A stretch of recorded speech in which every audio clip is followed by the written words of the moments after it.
शहरातली प्रेत हे गावात आली. तर हे गावात कशी आली, का आली, याची आपण पहिलेपासून स्टार्टिंगपासून पूर्ण स्टोरी ऐकूया.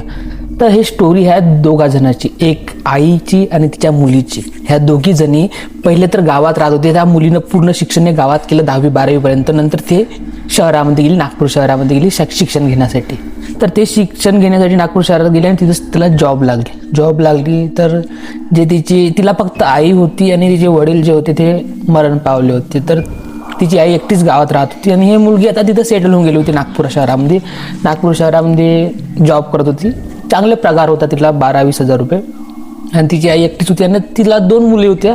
तर एक मुलगी तिला गावातच दिली होती. तिनं गावात तिचं लव्ह मॅरेज वगैरे असं काही सिस्टीम होतं, तेवढं काही क्लोजली आपण त्याच्यावर जाऊ नये.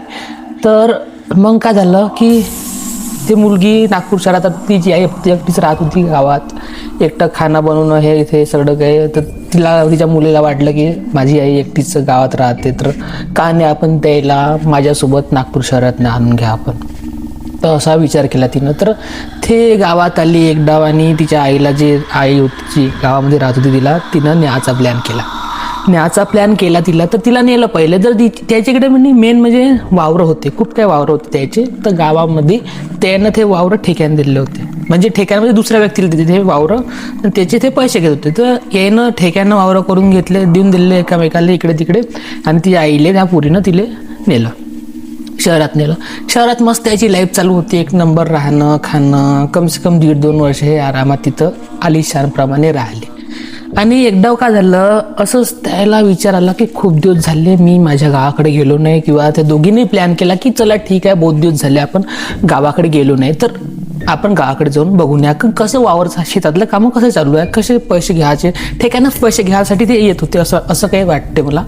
तर ते येत होते. तर जसं ते घरून निघाले, स्टार्टिंग झाली असेल कमसे कम निघाले असेल ते 1.5-2 वाजताच्या गोष्टीत निघाले असेल. तर 1.5-2 वाजता ते निघाले नागपूरमधून. ते स्कूटरनं निघाले. ते मुलीला स्कूटर चांगली चालवत होती, आईला मागं बसवलं आणि ते निघाले. तर कमसे कम 1.5-2 तासाचा रस्ता असेल त्या टायमात. म्हणजे कुठून नागपुराच्या बाहेर निघून गावाकडे यासाठी तर तो लंबा दूर होता, पण शहरातूनच निघण्यासाठी थोडासा टाइम लागत होता, कारण की ट्रॅफिक वगैरे राहते. तर ह्या निघून राहिल्या. तर ह्या निघता काय झालं, भयानक यायचा ॲक्सिडेंट झाला. एका ट्रकनं काहीतरी तसं ॲक्सिडेंट झाला यायचा. तर त्या दोघी तिथं जाग्यावर, एक तिची आई, त्या मुलीची आई जागेवर मरण पावली. आणि हे 1-1.5 दिवस हे बी कसं अर्धा-1 तास जिवंत राहिली असेल. नंतर ह्या दोघी मरण पावल्या. आणि ह्या दोघीला तिथं जवळपासच्या एका सरकारी हॉस्पिटलमध्ये नेण्यात आलं. तर यायचे स्वप्न राहून गेल्यावर हे जायचं होतं यायले घरी, याच्या वावरात शेतातले कसं काम चालू आहे काय नाही हे पाहायचं होतं. ते त्याच्या डोक्यातच राहिलं. ते त्याच्यासाठी जाणार होते.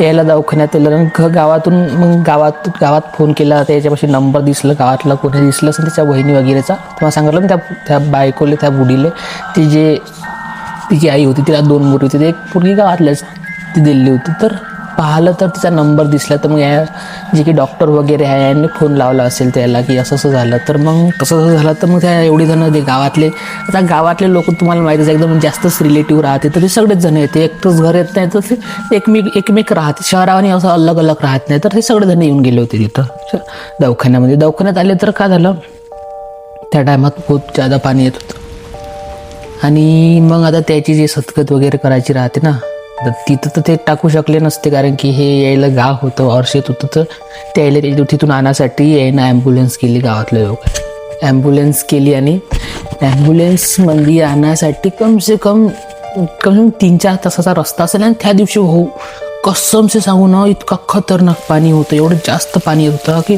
बहुतच जादा पाणी येत होतं. आणि त्याची जे की प्रेत बॉडी आहे ना, हे बॉडी प्रेत जे बॉडी आहे ना, ते आणण्यासाठी ॲम्ब्युलन्सवाला बी येवाले रेडी नव्हता, कारण की खूप जास्त पाणी होतं आणि रातचा टाईम होता. आणि त्या 2 बाया होत्या आणि त्याच्यामधल्या त्या पुरीचं लग्न बी नाही झालं होतं.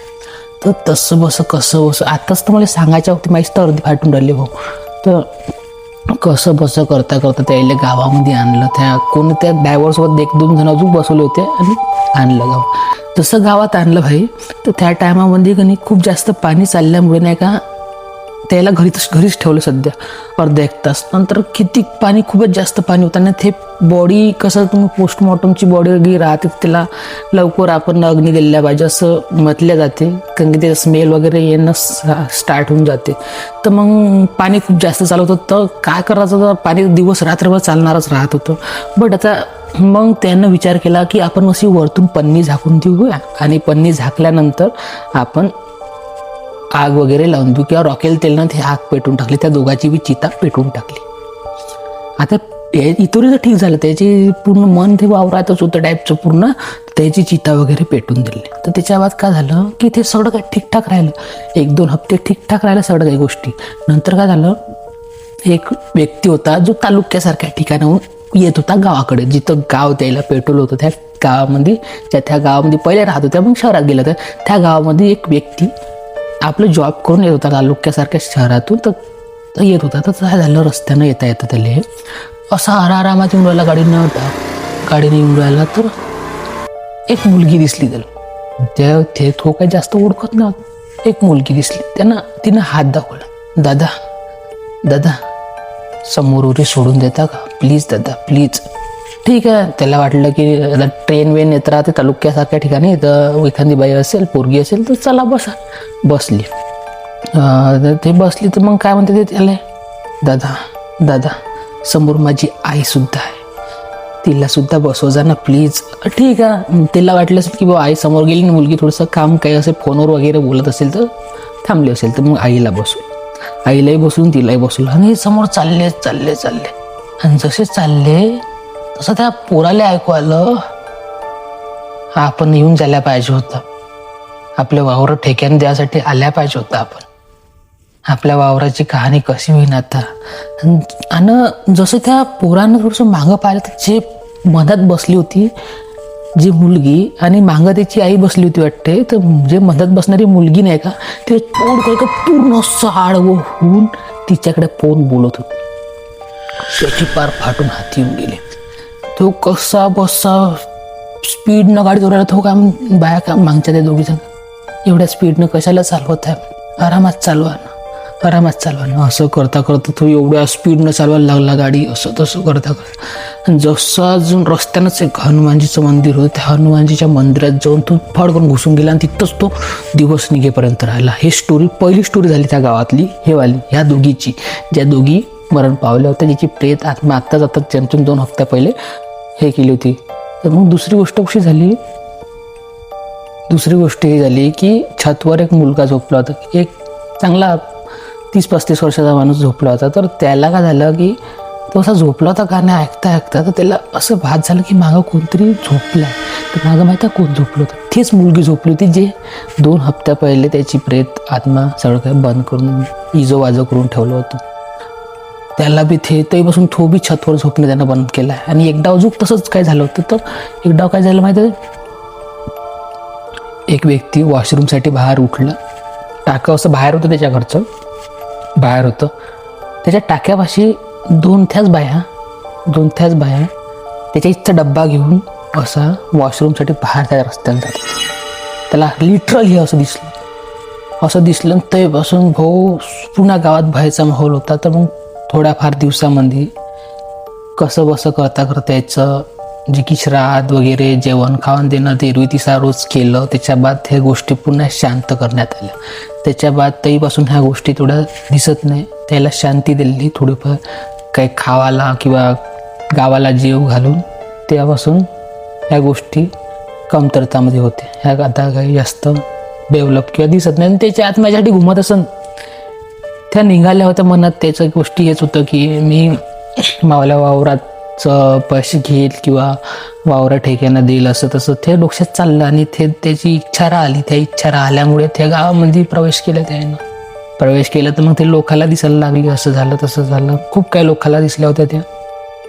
आणि मग कसं त्याचं हे नाही झालं होतं ना, 13वी-3रा टाईपचं काही झालं नव्हतं ना, त्याच्यामुळे त्या भटकत असेल असं टाईपचं काही. तर मग नंतर त्याचा 13वी-3रा झाला आणि सगळं काही ॲज अ नॉर्मल झालं, सगळं काही ठीकठाक झालं.